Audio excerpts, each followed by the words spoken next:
كان نفسي كده اعمل طبق بصاره الشعبي اللي كل الناس يعني بتحلف بطبق البصاره ده. طبق البصاره ده بقى عباره عن ايه يا حبايبي؟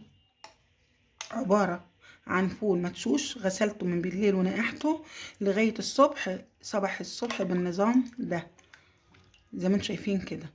حطيت عليه ايه بقى؟ حطيت عليه نص طماطميه اهي، حطيت عليه بصلايه متوسطه واربع فصوص توم، وحطيت عليه كزبره خضراء اهي، كوبايتين اتنين ميه. هعلق عليه بقى البصاره دي، ولما تستوي هعملها واخلص البصاره واوريها لكم طبق البصاره الجميل العظمه ده اللي هيعجب ناس كتير قوي، يعني بيفتح الشهيه وجميل جدا.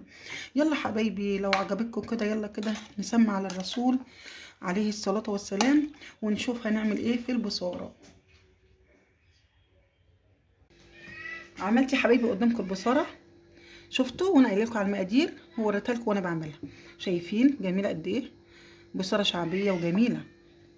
وانا عملت لها بقى ايه حركه حلوه قوي، خرطت طماطميه جامده صغيره كده قطع صغيره، وقمت جايبه بصلايه محمراها في زيت ومعاها فصين 3 توم، وقطعت كزبره وعصرت عليهم ليمونه ورشيت عليهم ملح وكمون.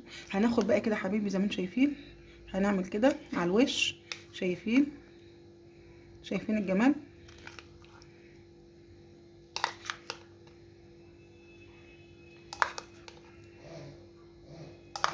شايفين يا حبايبي؟ ايه رايكم؟ رايكم في الجمال ده؟